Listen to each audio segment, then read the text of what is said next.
Siffler, un plaisir quand on se promène dans la nature verte de la vallée d'Ossau. Mais ici, le sifflement est un langage.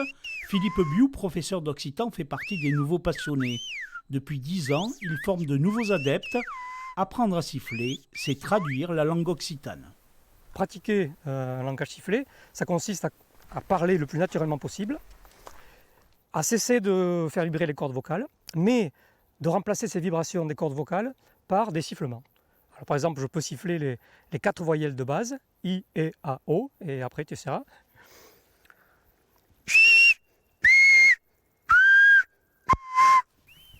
Sabrine, enseignante dans une calandrette, apprend depuis plusieurs années. Siffler, une technique qui demande un entraînement pour siffler, mais aussi une oreille exercée pour comprendre.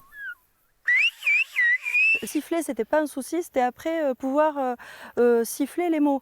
Donc il faut se faire les mots à l'oreille, les écouter souvent, les répéter et pouvoir bien articuler parce qu'on place quelques consonnes. Et ensuite vous repérez les mots et après il y a tout un contexte qui vous permet de comprendre également. As était le seul village de siffleurs de la vallée d'Ossau, un savoir disparu depuis 1999 avec le décès de la dernière pratiquante.